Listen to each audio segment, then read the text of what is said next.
friends, I am Dr. Kalpana for NEET Biology.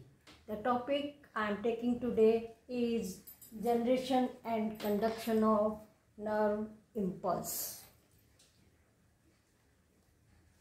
जैसा हम जानते हैं हमारे बॉडी में न्यूरल सिस्टम होता है जो सारे ऑर्गन्स की एक्टिविटीज़ को कोऑर्डिनेट और इंटीग्रेट करता है। जैसे हम कोई चीज़ छूते हैं मान लीजिए तो नर्वस सिस्टम के ही सेल्स उस मैसेज को लेके जाते हैं ब्रेन तक या स्पाइनल कॉर्ड तक, और फिर वहाँ से जो भी ऑर्डर आता है वो भी नर्वस सिस्टम के थ्रू आता है, और उसी हिसाब से फिर हमारी मसल्स काम करती हैं या हमारी ग्लैंड काम करती हैं। तो इस तरह से नर्वस सिस्टम जो है ये सारे ऑर्गन्स को, हमारी बॉडी के सारे ऑर्गन्स को कंट्रोल करता है इस तरह से कि वो सिंक्रोनाइज वे में काम करें। कोई भी पूरा बॉडी मिलके के ऑर्गन्स मिलके और सिंक्रोनाइज रहें। ये नर्वस सिस्टम जो है पॉइंट टू पॉइंट कनेक्शन देता है for a quick coordination. Coordination माने सहयोग, सारे ऑर्गन्स जो है वो कोऑर्डिनेशन से काम करने चाहिए, और क्विक कनेक्शन जो इसका देता है वो कौन देता है? Nervous system. अब नर्वस सिस्टम में स्पेशलाइज सेल्स होती हैं जिनको हम क्या कहते हैं? न्यूरॉन्स। न्यूरॉन्स क्या है? स्पेशलाइज सेल्स हैं नर्वस सिस्टम की, जो कि क्या करती हैं? Detect, receive and transmit. किसको? इम्पल्स।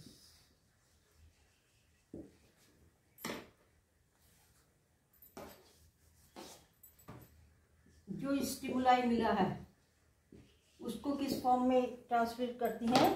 ये इम्पल्स के फॉर्म में। तो इम्पल्स ना कह के हम क्या कहते हैं? स्टिमुलस को ट्रांसफर करती हैं या स्टिमुलाई को ट्रांसफर करती हैं।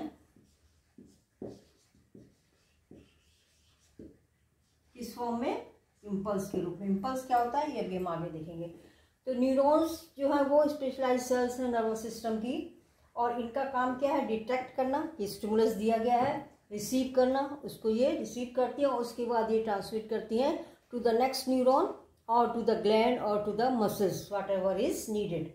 तो स्टिमुलाई क्या होता है? जो भी बाहर बॉडी के बाहर चेंज होता है जिसकी वजह से हमारी बॉडी को रिस्पॉन्स देना है उसको हम क्या कहते हैं? स्टिमुलस कहते हैं। तो ये न्यूरॉन्स का काम हो गया। अब यदि हम स्ट्रक्चर देखें एक एक न्यूरॉन का तो उसमें क्या होता है?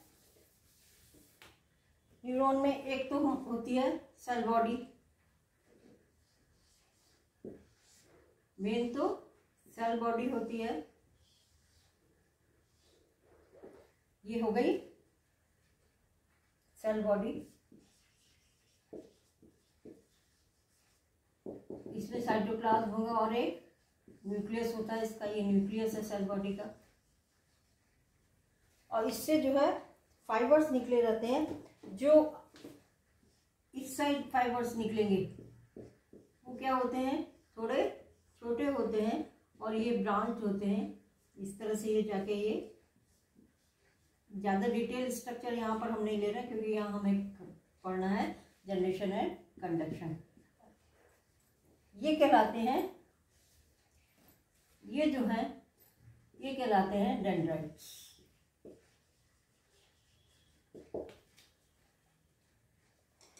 और जो एक लंबा फाइबर निकलता है जो कि दूसरे न्यूरॉन से जुड़ता है या ग्लैंड से जुड़ता है या मसल पे जाता है, ये कहलाता है एक्सॉन।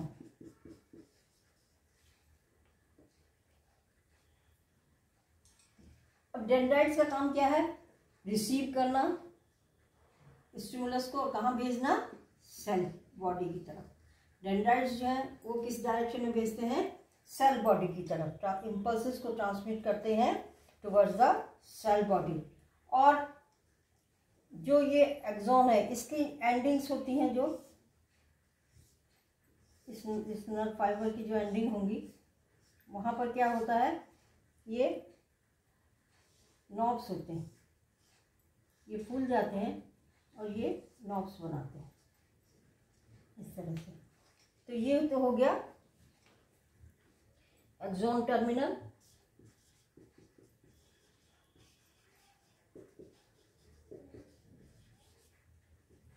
और ये हो गए सिनेप्टिक नोड। अब इनका फंक्शन हम जब हम कंडक्शन शुरू करेंगे तब पढ़ेंगे। तो ये सिनेप्टिक नॉब जो है ये ट्रांसमिट करेंगे to the cell body of the other neuron और टू द मसल। तो ये तो रिसीव करते हैं डेंड्राइट्स, और फिर यहाँ से ये पास होते जाता है इम्पल्स, और ये अंत में जाके ये एक्सॉन सिनेप्टिक टर्मिनल के सिनेप्टिक नॉब पर जाता है, और वहाँ से फिर ये दूसरे न्यूरॉन में ट्रांसमिट होता है। किसी किसी में ये एक्सॉन को कवरिंग भी होती है, जिसको हम कहते हैं माइलिन शीट। इसका भी थोड़ा सा रोल है कंडक्शन में, इसको भी बताएंगे। ये है माइलिन शीट, और ये जो गैप है इसमें बीच बीच में ये गैप, ये कहलाते हैं नोड ऑफ रैनबियर।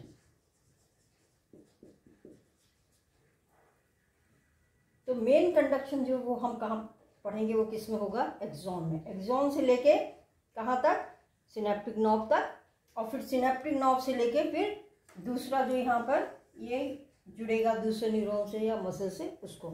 तो ये तो एक रफ स्ट्रक्चर बता दिया जिससे थोड़ा सा समझ में आया। अब इसमें क्या है, कंडक्शन पर आते हैं। असली कंडक्शन और जनरेशन कैसे जनरेट होती है, इम्पल्स जब स्टिमुलस मिलता है तो इम्पल्स कैसे जनरेट होती है नर्व फाइबर में, ऐसे इसको हम देखेंगे। जो एक्सॉन है उसकी मेम्ब्रेन टिपिकल साइटोप्लाज्मिक मेम्ब्रेन है, लिपिड बाइलेयर मेम्ब्रेन, जो कि न्यूरॉन को सराउंड करती है। और ये जो होती है, हम इस तरह से ले लेते हैं इसको,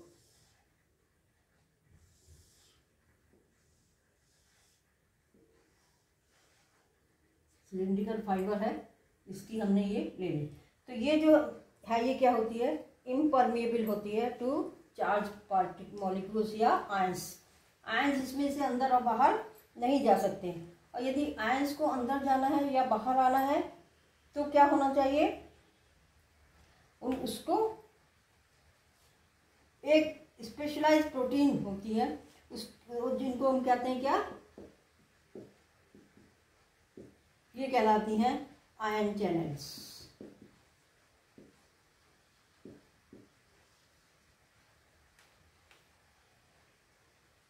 इनसे होके ही जाना पड़ता है। ये सोडियम के लिए भी होती है, पोटेशियम के लिए भी होती है, और एक आयन के लिए होंगी, ये कहलाएंगी आयन चैनल। तो क्या होता है, ये तो हो गया हमारा इस जो इसकी मेम्ब्रेन होगी, इसको तो हम क्या कह सकते हैं, एक्सोलेमा।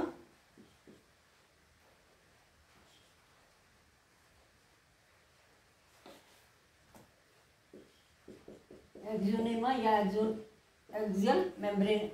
एक्सॉन है, एक्सॉन की मेम्ब्रेन है, और इसके अंदर क्या है, साइटोप्लाज्म है, ये कहलाता है एक्सोप्लाज्म।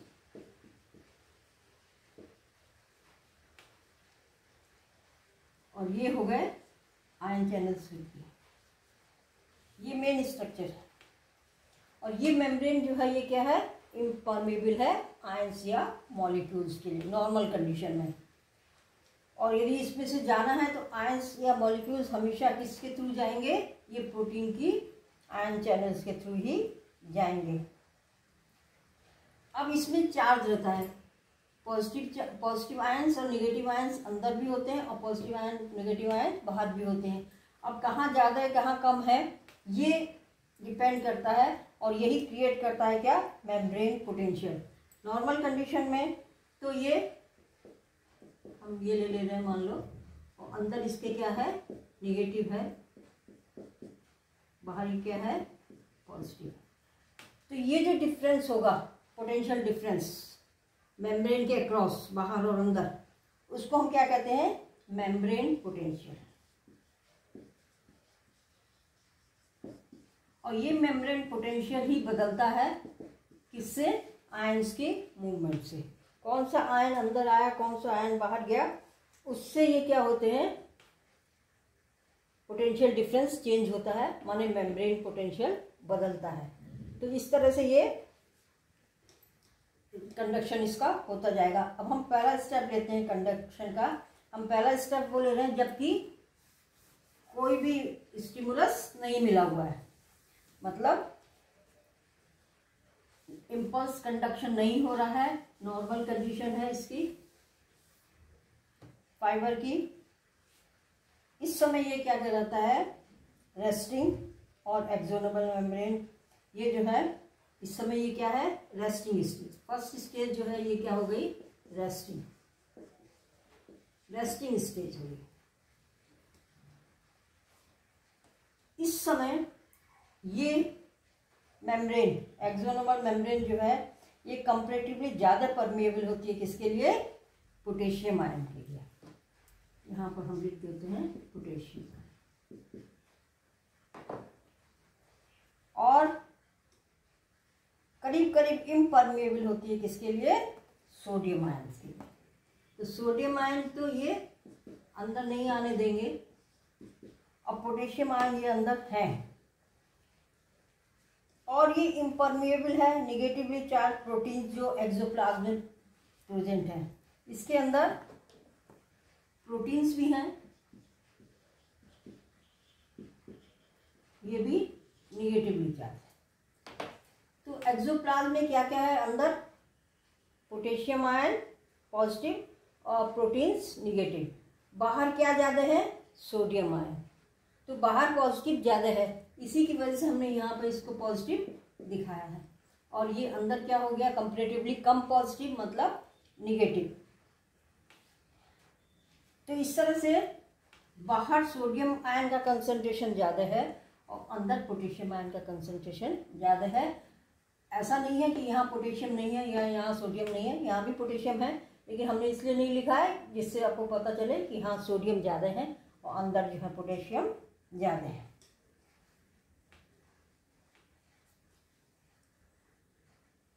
बाहर जो है पोटेशियम आयन का कंसंट्रेशन कम है और सोडियम आयन का ज़्यादा है। तो इस तरह से एक कंसंट्रेशन ग्रेडियंट बन जाता है इस मेम्ब्रेन के अक्रॉस। ये पॉजिटिव है, ये निगेटिव है, या असली में क्या है, ये ज़्यादा पॉजिटिव है, ये कम पॉजिटिव है। पोटेंशियल डिफरेंस है या पोटेंशियल ग्रेडियंट है, जिसको कि हम मेम्ब्रेन पोटेंशियल कहते हैं। यही चेंज होता जाता है। अब क्या होता है, ये ग्रेडियंट कैसे मेंटेन होता है, सोडियम आयन बाहर ज़्यादा रहे, अंदर पोटेशियम आयन कम ज़्यादा रहे, ये कैसे मेंटेन होता है। एक होता है sodium potassium pump, sodium potassium pump, जो कि एटीपी यूज करता है। इसका काम क्या होता है कि एक एटीपी के लिए 3 सोडियम आयन ये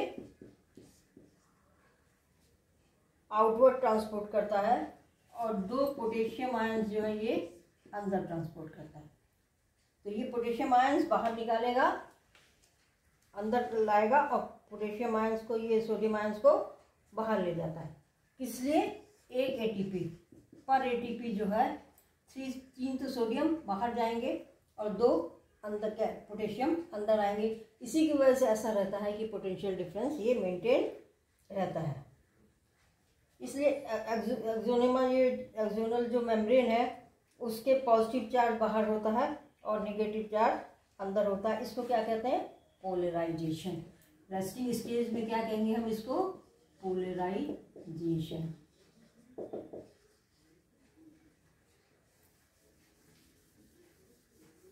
इसको हम ग्राफ के थ्रू भी दिखा सकते हैं, क्योंकि जैसे जैसे जनरेशन होगा इम्पल्स का और कंडक्शन होगा, मेम्ब्रेन पोटेंशियल बदलता जाएगा। तो ये पहला स्टेज है जिस समय कोई भी इम्पल्स कंडक्शन नहीं हो रहा है। उस समय सोडियम बाहर ज़्यादा होंगे आयंस और पोटेशियम आयंस अंदर ज़्यादा होंगे। ये किस तरह से मेंटेन है, ये सोडियम पोटेशियम पंप से मेंटेन है। इसलिए बाहर की साइड में पॉजिटिव चार्ज रहेगा, अंदर की साइड में कंपैरेटिवली कम होगा, या हम कहेंगे नेगेटिव होगा। पोटेंशियल डिफरेंस है, ये जो है स्टेज कहलाती है पोलराइजेशन। और जो ये पोटेंशियल डिफरेंस है ये कहलाता है रेस्टिंग पोटेंशियल।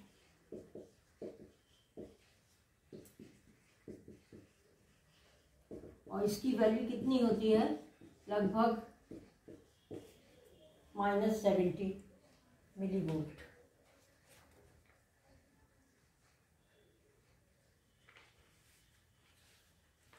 ये स्टेज तो हो गई क्या, रेस्टिंग स्टेज, और ये प्रोसेस हो गया पोलराइजेशन। और इस समय मेम्ब्रेन के अक्रॉस जो पोटेंशियल डिफरेंस है वो हो गया रेस्टिंग पोटेंशियल। इसको हम ग्राफ के थ्रू दिखाते हैं। यदि ये तो होगा टाइम, और इधर ले रहे हैं हम मेम्ब्रेन पोटेंशियल।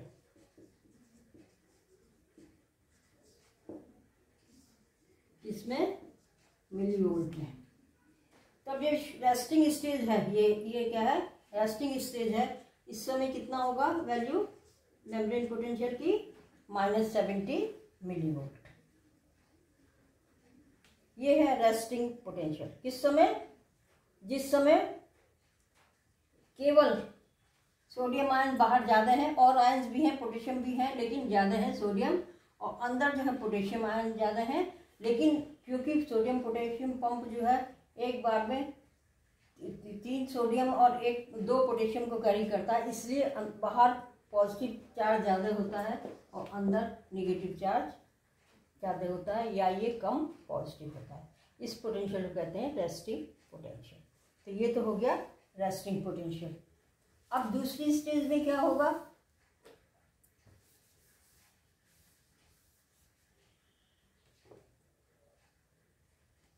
इसको हम या ये निकल जाने देते हैं। चलो, पोटेशियम ज़्यादा था अंदर और प्रोटीन, जिससे पता रहे ये था इस समय पर, ये जो था ये रेस्टिंग पोटेंशियल था। कितना, -70 मिलीवोल्ट। अब दूसरे स्टेज में क्या होगा, जब एक स्टिमुलस अप्लाई करता है एक साइड पर, मान लीजिए ये इतना हम ले लेते हैं ए, और ये ले लेते हैं बी साइड। नॉर्मल कंडीशन में क्या है, पॉजिटिव बाहर है, नेगेटिव अंदर है। पूरा ये कंटिन्यूअस है, ये समझाने के लिए यहाँ पर गैस छोड़ दिया, जिससे आप साइड ए और साइड बी में डिफरेंस कर सकें। कंटिन्यूअस है ये सब। अब जब स्टिमुलस अप्लाई किया जाता है साइड ए पर, पोलराइज मेम्ब्रेन पर, ये मेम्ब्रेन कैसी है, पोलराइज, तो ये जो है, ये जो क्या हो गया, ये पोलराइजेशन। जब मेम्ब्रेन के अक्रॉस मेम्ब्रेन पोटेंशियल कितना है, -70 मिलीवोल्ट, उस समय ये स्टेज क्या है, पोलराइजेशन की स्टेज है, या ये रेस्टिंग है, और पोटेंशियल जो है वो रेस्टिंग पोटेंशियल। अब हमने ए साइड पर हमने क्या दिया, स्टिमुलस दिया। अब ये क्या हो जाती है, freely permeable to sodium ion.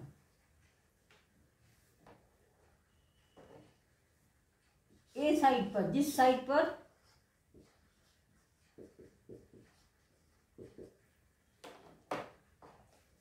Side पर स्टिमुलस दिया, उस जगह पर क्या हो जाएगी, ये membrane freely permeable to sodium ion. A side पर केवल ए साइड पर। इस तरह से क्या होगा, rapid influx of sodium ion causes reversal of polarity at that point site. अब क्या होगा, सोडियम अंदर ज़्यादा जा रहे हैं, पहले बाहर पॉजिटिव था, अंदर नेगेटिव था। अब सोडियम क्योंकि अंदर ज़्यादा जा रहे हैं, क्यों जा रहे हैं, क्योंकि इस जगह पर स्टिमुलस दिया गया है, तो इसकी परमेबिलिटी सोडियम आयन के लिए बहुत ज़्यादा बढ़ जाती है। अब अंदर जा रहे हैं, इसका मतलब क्या हुआ कि अंदर पॉजिटिव ज़्यादा हो रहे हैं। तो ये किस तरह से हो जाएगा,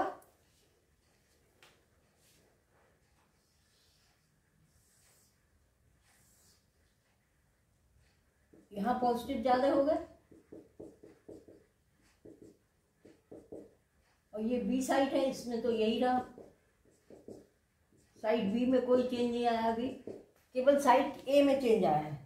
क्या चेंज आया है कि सोडियम आयंस जो है वो अंदर चले गए, क्योंकि इनकी परमेबिलिटी जो है वो बढ़ गई। तो आउटर सरफेस जो होगी वो क्या हो गई, कंपैरेटिवली निगेटिव हो गई। अब इस समय जो पोटेंशियल डिफरेंस यहाँ पर है वो क्या कहलाता है, एक्शन पोटेंशियल। यहाँ पर पहले ये क्या था, रेस्टिंग पोटेंशियल,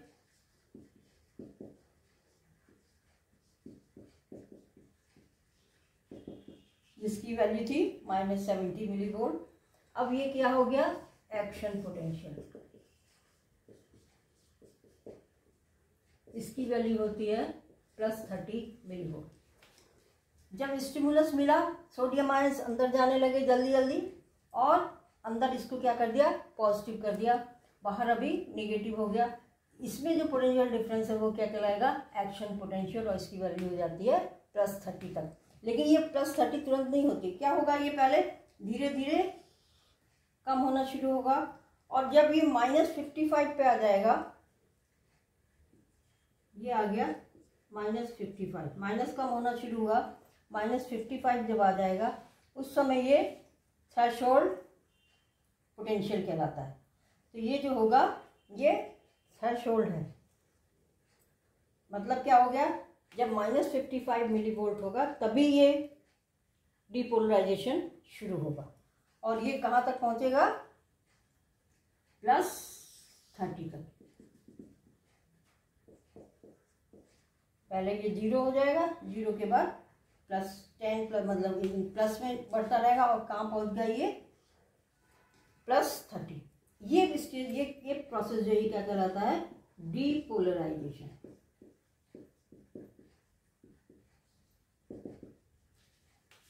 जब रेस्टिंग स्टेज थी वो पोलराइजेशन है, और उसके बाद जब रिवर्सल हो गया, ये अंदर पॉजिटिव हो गया बाहर नेगेटिव हो गया, तो ये हो गया डीपोलराइजेशन।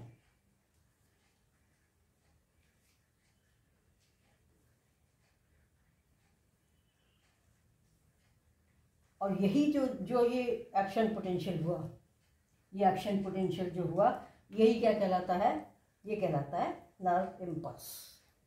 जो एक्शन पोटेंशियल बना, रेस्टिंग पोटेंशियल से एक्शन पोटेंशियल बना, यही क्या कहलाएगा, नर्व इम्पल्स। कैसे आया नर्व इम्पल्स, स्टिमुलस, स्टिमुलस की वजह से इस साइड पर जहाँ पर हमने स्टिमुलस दिया उस साइड पर मेम्ब्रेन परमेबल हो जाती है सोडियम आयन के लिए, और सोडियम आयन बहुत तेज़ी से अंदर जाने लगते हैं, और ये पोलैरिटी जो है वो रिवर्स हो जाती है, और रिवर्स होके ये कहाँ तक पहुँच जाती है, +30 तक पहुँच जाती है।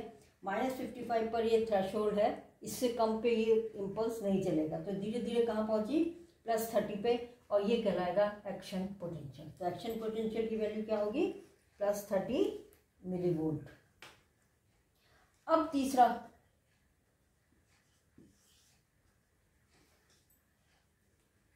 जो ये साइड थी ए, इसके जस्ट बाद में जो साइड है वहाँ पे क्या है, बाहर पॉजिटिव है अंदर नेगेटिव है। अभी यहाँ पर एक्शन पोटेंशियल नहीं है, यहाँ एक्शन पोटेंशियल है, इम्पल्स स्टार्ट हुआ है। तो क्या होगा, इसकी वजह से करंट फ्लो करेगी। करंट किधर फ्लो करती है, पॉजिटिव से निगेटिव। तो ये जो है अंदर की साइड, तो करंट की डायरेक्शन क्या होगी, ये माने ए से, ये ए साइड थी, ये बी साइड थी, अंदर की तरफ पॉजिटिव से निगेटिव, A to B, और बाहर की तरफ क्या होगी, B to A, क्योंकि करंट हमेशा पॉजिटिव से निगेटिव चलती है। ये था एक्शन पोटेंशियल हो गया था यहाँ, ये अभी नॉर्मल है, यहाँ नहीं है, लेकिन ये करंट फ्लो करने लगेगी, A to B अंदर और B to A बाहर, और इस तरह से सर्किट जो होगा करंट फ्लो का ये कंप्लीट हो जाता है। इस तरह से करंट फ्लो करने लगेगी। अब क्या होगा, जब यहाँ से पॉजिटिव इधर जा रहा है तो ये इसको क्या कर देगा, पॉजिटिव कर देगा,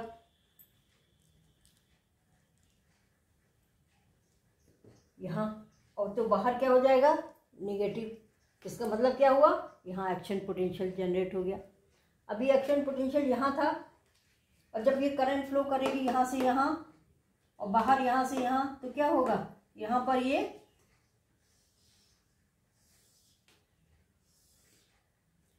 पॉजिटिव था बी पे, वो क्या हो जाएगा निगेटिव, और अंदर क्या हो जाएगा ये पॉजिटिव। अभी हम इसको इसी तरह से बना दे रहे हैं, पर हम अभी इसको बताते हैं क्या होगा। अभी हम केवल बी वाली ले रहे हैं, ये जो ये ए है और ये बी है। तो बी पे क्या हुआ, अपोजिट हो गई पोलैरिटी, पोलैरिटी जो है अपोजिट हो गई, और अब यहाँ पे आ गया एक्शन पोटेंशियल। यहाँ से एक्शन पोटेंशियल कहाँ आ गया, यहाँ आ गया, because of the flow of current. A से बी की तरफ करंट जा रही थी, यहाँ से ये आ रही थी, ये जो है इस तरफ चला गया। तो इस पे बी पे क्या जनरेट हो गया, एक्शन पोटेंशियल। और इसका मतलब क्या हुआ, जो इम्पल्स ए पे जनरेट हुई थी वो अब कहाँ पहुँच गई, बी पे पहुँच गई, और इस तरह से ये इम्पल्स कंडक्ट हो गई। अब ये जो है इसको वापस आना है अपने पर, क्योंकि इस तरह से ये आगे, अब जब ये यहाँ पहुँच जाएगा तो फिर आगे, फिर यहाँ पर जो अगला जो इसका है उस वहाँ पर क्या था, अंदर निगेटिव। इसका मतलब करंट फिर यहाँ जाएगी, अंदर से करंट यहाँ, बाहर से इधर आएगी, तो फिर एक्शन पोटेंशियल क्या होगा, आगे चला जाएगा। तो इस तरह से एक्शन पोटेंशियल क्या होगा, आगे चलता जाएगा और इम्पल्स होती जाएगी। लेकिन इसका क्या होगा, ये भी चेंज होना चाहिए। उसमें क्या होगा, जैसे ये सोडियम के लिए परमेबिलिटी बड़ी थी, ये बहुत थोड़ी देर के लिए होती है, बहुत शॉर्ट लिव्ड होती है, और क्विकली ये फॉलोड होती है किसके द्वारा, rise permeability to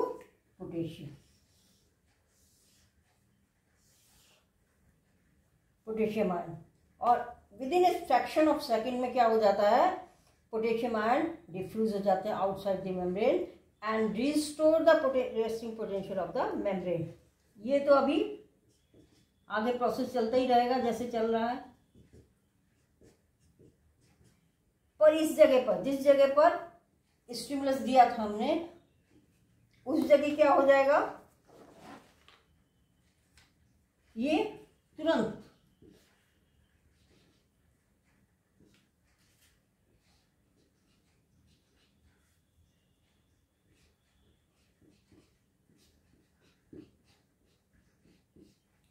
potassium ions के लिए क्या हो जाएगा, परमेबल हो जाएगा, और पोटेशियम आयंस बाहर निकलने लगेंगे। तो जैसे पहले तो ये परमेबल है सोडियम के लिए, तो अंदर पॉजिटिव हुआ, और जब ये एक्शन पोटेंशियल आगे बढ़ गया, तुरंत क्या हो जाएगा, ये पोटेशियम के लिए परमेबल हो जाएगा, पोटेशियम बाहर जाने लगेगा। पोटेशियम बाहर जाने से क्या होगा, अंदर पॉजिटिव कम होगा, मतलब निगेटिव हो जाएगा, और बाहर क्या हो जाएगा, पॉजिटिव हो जाएगा, क्योंकि पोटेशियम आयन बाहर जाने लगे। तो ये क्या हो गया, जो पोलैरिटी यहाँ हुई थी वो क्या हो गई, रिवर्स हो गई। ये जो है रिपोलराइजेशन हो गया, और इस समय जो ये पोटेंशियल डिफरेंस होगा अक्रॉस द मेम्ब्रेन, वो क्या होगा, ये रेस्टिंग पोटेंशियल होगा। तो ये दोबारा क्या हो जाएगा, ये दोबारा -70 पर आ जाएगा।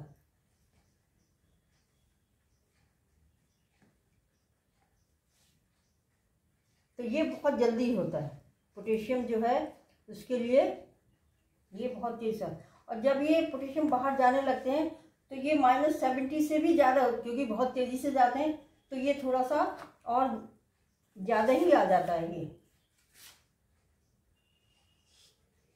ये, और उसके बाद फिर ये नॉर्मल -70 होता है। इसको कहते हैं, ये तो हो गया पोलराइजेशन या रीपोलराइजेशन कह लें इसको।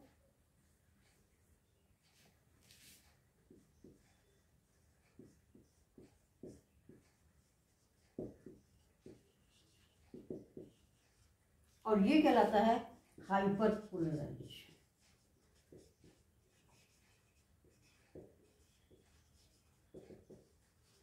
और यहाँ पर ये फिर नॉर्मल पोलराइजेशन। तो क्या हुआ, नॉर्मल कंडीशन में बाहर पॉजिटिव अंदर नेगेटिव, ये है पोलराइजेशन, और इस समय जो पोटेंशियल डिफरेंस है वो है रेस्टिंग पोटेंशियल।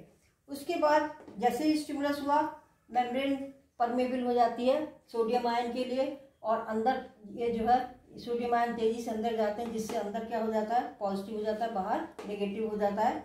और ये इस पे पोटेंशियल डिफरेंस जो है ये बढ़ने लगता है, और धीरे धीरे कहाँ आ गया, +30 पे आ गया, और -55 थ्रेशोल्ड है ये, तो यहाँ आ गया। अब इसके बाद क्या होता है, तुरंत ही एक तो ये होगा कि यहाँ से ये जो एक्शन पोटेंशियल है ये आगे बढ़ेगा। कैसे बढ़ेगा, करंट की वजह से, पॉजिटिव से नेगेटिव की तरफ अंदर करंट जाएगी, बाहर ये पॉजिटिव से नेगेटिव जाएगी। तो एक्शन पोटेंशियल यहाँ से कहाँ ट्रांसफर हो गया, यहाँ। और इसका क्या होगा, इसका ये होगा कि जैसे ही पोटेशियम आयन की परमेबिलिटी बढ़ती है, उसके कुछ फ्रैक्शन ऑफ सेकंड्स में ही फिर क्या होता है, इसकी पोटेशियम के लिए परमेबिलिटी बढ़ जाती है, और पोटेशियम आयन बाहर जाने लगते हैं। पोटेशियम आयन बाहर जाने से क्या होगा, बाहर पॉजिटिव हो जाएगा, इसको कहेंगे रीपोलराइजेशन। और ये क्या चीज़ आ गई, वही रेस्टिंग पोटेंशियल आ गया।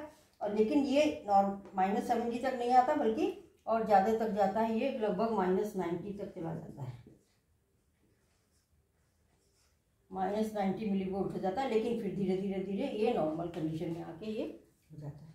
तो ये तो हो गया डिफरेंट स्टेजेस, कैसे जनरेट हुआ और कैसे कंडक्ट, जनरेट कैसे हुआ, सोडियम के परमेबिलिटी की वजह से। अब क्या होता है,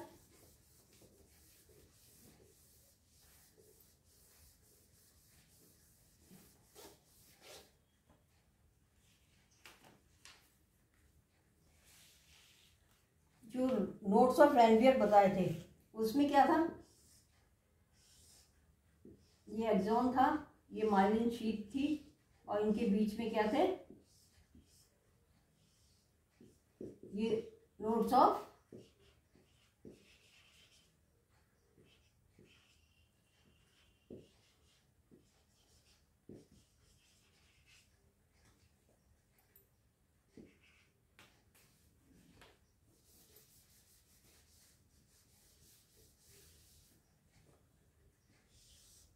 ये एक्सॉन है, माइलिन शीट है, ये बीच बीच में डिसकंटिन्यू होती है, उसकी वजह से क्या बन जाते हैं, nodes of Ranvier.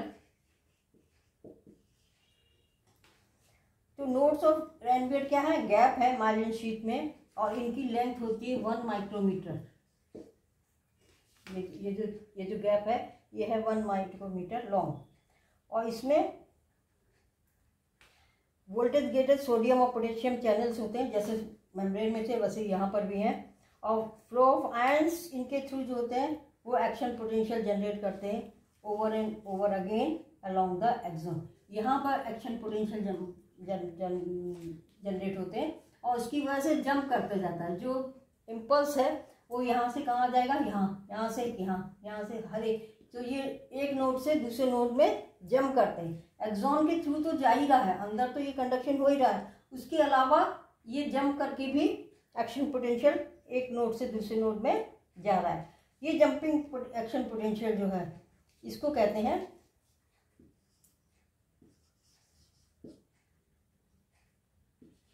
Saltatory conduction.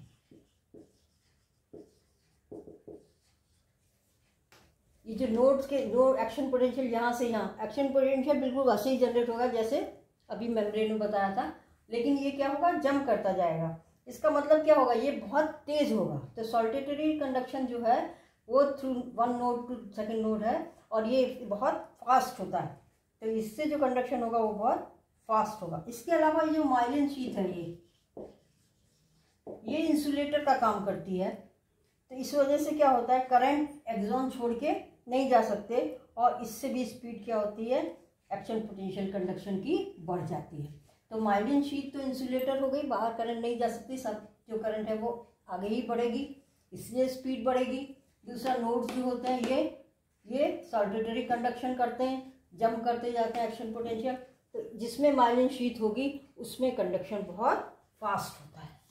तो इस तरह से ये कंडक्शन इम्पल्स जो है वो जनरेट हुआ। जनरेट क्यों हुआ, क्योंकि सोडियम आयन का परमेबिलिटी के लिए परमेबिलिटी बढ़ जाती है, सोडियम आयन बहुत तेज़ी से अंदर जाते हैं और उसमें एक्शन पोटेंशियल जनरेट हो जाता है। और जैसे ही सोडियम पोटेशियम अंदर जाते हैं उसके बाद तुरंत ये परमेबिलिटी बढ़ जाती है पोटेशियम के लिए और फिर ये अपने नॉर्मल स्टेज में आ जाते हैं। अब हम पढ़ते हैं सिनेप्टिक, ये बहुत इम्पोर्टेंट है।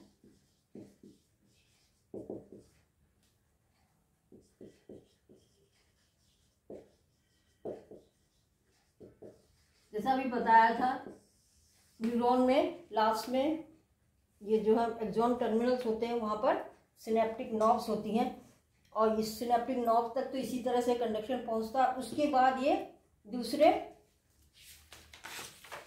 न्यूरॉन पे या मसल पे या ग्लैंड पे जाता है। इसमें क्या होता है, ये तो एक्सॉन आया, एक्सॉन के बाद ये इसकी सिनेप्टिक नॉब है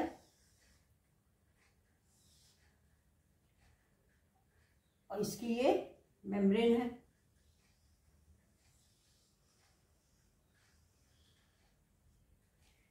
और यहाँ पर ये दूसरा या तो डेंड्राइट होगा न्यूरॉन का, दूसरे न्यूरॉन का,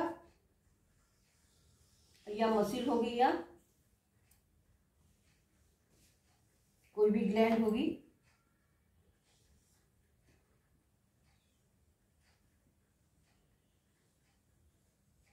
मतलब यहाँ पर आके एंड हो गया है। जो एक न्यूरॉन का है ये जो है ये एक्सॉन है, फिर ये एक्सॉन टर्मिनल है,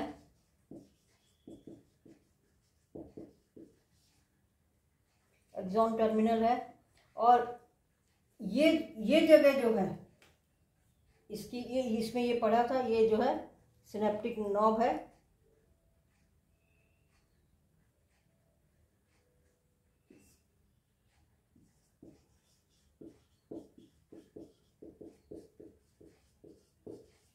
और ये इसकी मेम्ब्रेन है ये, और जो इन दोनों के बीच में जगह है ये है सिनेप्स। तो ये जो है ये मेम्ब्रेन हो गई क्या, प्री सिनेप्टिक, सिनेप्स से पहले।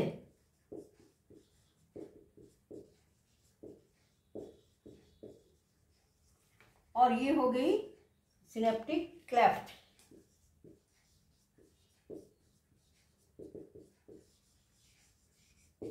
ये हो गई पोस्ट सिनेप्टिक मेम्ब्रेन।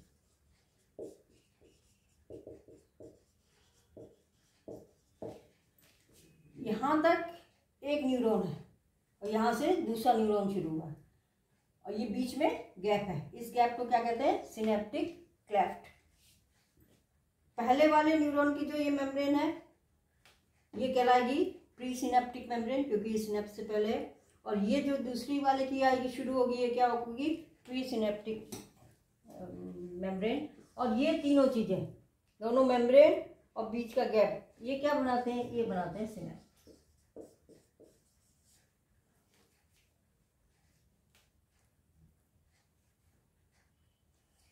अब जो इम्पल्स आ रहा है यहाँ तक आ गया, अब उसको कहाँ जाना है, दूसरे न्यूरॉन में जाना है सिनेप्स से होते हुए।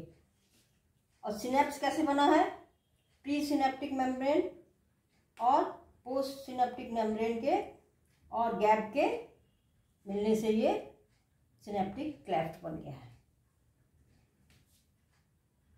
अब यहाँ से जो होता है ट्रांसमिशन, यहाँ तक तो इलेक्ट्रिकल आ गया जैसा भी बताया था एक्शन पोटेंशियल से। यहाँ से यहाँ जाने के लिए दो तरीके हैं।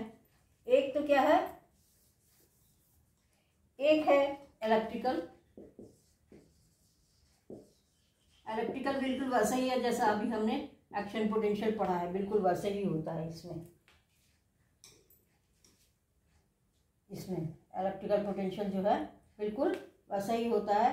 प्री सिनेप्टिक मेम्ब्रेन और पोस्ट सिनेप्टिक मेम्ब्रेन ये बहुत पास होते हैं। यदि इलेक्ट्रिकल होगा तो इनके बीच में ये गैप बहुत कम होगा और यहाँ पे कंडक्शन बिल्कुल वैसे ही होगा जैसा इलेक्ट्रिकल कम। यहाँ ये पहले रेस्टिंग पोटेंशियल में होगी, फिर एक्शन पोटेंशियल जम करके यहाँ आएगा, यहाँ से फिर आगे हो जाएगा। बिल्कुल वैसे ही है जैसा अभी एक्सॉन में पढ़ा था। और ये डायग्राम जो है ये अभी इसको कंप्लीट नहीं हुआ, होगा। ये डायग्राम पे क्वेश्चन आया हुआ है नीट में। ये डायग्राम देके ही लेबलिंग वगैरह पूछी है। ये है 13 में, इसमें क्वेश्चन आया हुआ है। अब ये न्यूरॉन्स यदि केमिकल इलेक्ट्रिकल है तो ये दोनों क्या होंगे, बहुत पास पास होंगे। प्री सिनेप्टिक न्यूरॉन और पोस्ट सिनेप्टिक न्यूरॉन क्या होंगे, बहुत पास होंगे। ये बहुत इंपॉर्टेंट है, ये अभी इसी साल पूछा गया है। इलेक्ट्रिकल कंडक्शन यदि सिनेप्स के थ्रू हो रहा है तो pre synaptic neuron and post क्या होंगे, वेरी क्लोज।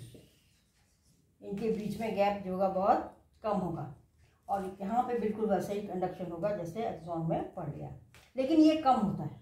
सिनेप्स के थ्रू इलेक्ट्रिकल कंडक्शन बहुत कम होता है और बहुत फास्ट होता है। ये जो है फास्ट है, फास्टर देन द केमिकल। अभी हम केमिकल पढ़ेंगे, और ये क्या होता है, बहुत फास्ट होता है। और electric current can flow directly from one neuron to another. ये बहुत फास्टर होता है किसके कंपैरिजन में, केमिकल वाले से। ये सारे क्वेश्चन अभी इसी साल पूछे गए हैं। प्री एंड पोस्ट ये बहुत क्लोज होते हैं, इलेक्ट्रिकल वाला बहुत फास्ट होता है, और इलेक्ट्रिकल वाले में डायरेक्ट एक न्यूरॉन से दूसरे न्यूरॉन जंप करके पहुंच जाता है। ये इसी साल 2022 के क्वेश्चंस हैं। ये है इलेक्ट्रिकल। इलेक्ट्रिकल वाला बिल्कुल वैसे ही होता है जैसा हमने एक्सॉन में पढ़ा है। दूसरा जो है, जो कंडक्शन है थ्रू सिनेप्स, वो क्या है, केमिकल।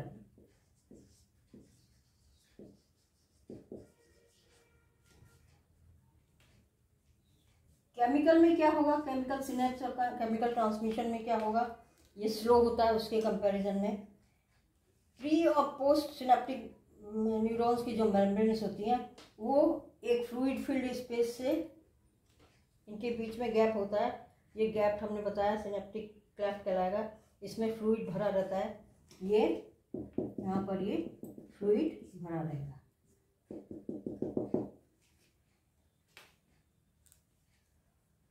और इसमें जो केमिकल जिसके थ्रू न्यूरोट्रांसमीटर्स हैं वही जो है ये इम्पल्स को ट्रांसमिट करते हैं। इसमें क्या चीज़ यूज होगी, टर्म हम यूज करेंगे न्यूरो ट्रांसमीटर्स। ये केमिकल सब्सटेंस है, न्यूरो ट्रांसमीटर्स ही इसको ट्रांसमिट करेंगे। यहाँ तक इलेक्ट्रिकल आ गया, इसके बाद ये केमिकल जाएगा।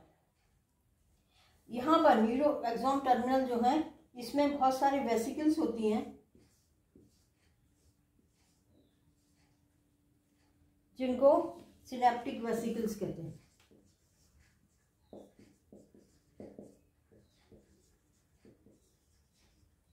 और इनमें न्यूरोट्रांसमीटर्स ये भरे रहते हैं। जब nerve impulse pre synaptic neuron पे या नॉब पे पहुंचता है, इस जगह पे पहुंचेगा, उस समय डीपोलराइज हो जाएगा। ये मेम्ब्रेन जो है, ये मेम्ब्रेन डीपोलराइज हो जाएगी। डीपोलराइज का मतलब सोडियम के लिए परमेबल हो जाती है। और इसमें जो कैल्शियम के चैनल्स होते हैं, कैल्शियम के लिए यहाँ पर भी चैनल्स हैं। ये पोस्ट वाले पे ये चैनल्स हैं, रिसेप्टर्स हैं जो रिसीव करेंगे। यहाँ से जो केमिकल इम्पल्स आएगा उसको ये रिसीव करेंगे। और कैल्शियम के जो आयन है उनमें डिफरेंस होने से क्या होता है, ये सिनेप्टिक वेसिकल्स जो हैं ये मूव करना शुरू कर देती हैं इस सरफेस की तरफ, और सरफेस पे आके ये क्या होती हैं, फट जाती हैं।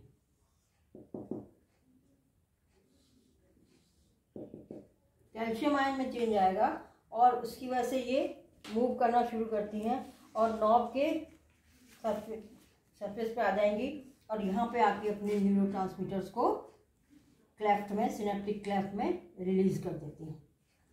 और जो सिनेप्टिक वेसिकल्स जो हैं ये वापस फिर यहाँ चली जाती हैं रीफिलिंग के लिए। अंदर ही, इसी के अंदर रीफिल होता रहता है न्यूरोट्रांसमीटर्स, और ये आके यहाँ छोड़ देती हैं। कुछ न्यूरोट्रांसमीटर्स तो क्या होते हैं, ये प्रोटीन रिसेप्टर्स हैं, इनसे बाइंड हो जाते हैं और फिर आगे ये मेम्ब्रेन पोटेंशियल के हिसाब से चेंज करते रहते हैं और पोटेंशियल ये चेंज होता है। और जो रह गए न्यूरोट्रांसमीटर नहीं बाउंड हो पाए वो यहाँ पर ही ख़त्म हो जाते हैं।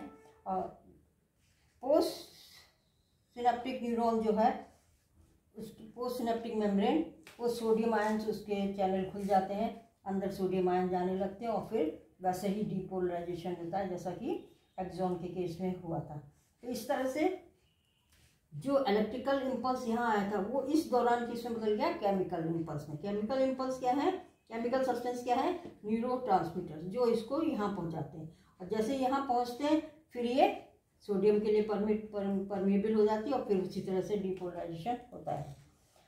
न्यूरोट्रांसमीटर जो कॉमनली होते हैं वो एक तो है एसिटाइल कोलिन सबसे कॉमन, फिर डोपामीन,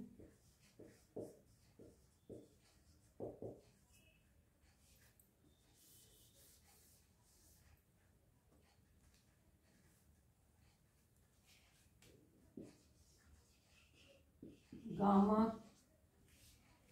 अमीनो,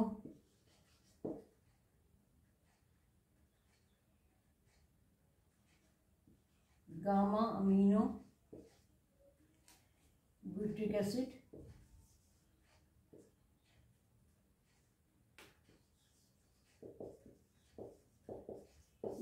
गामा और ग्लूटामेट, इस तरह से बहुत सारे हैं।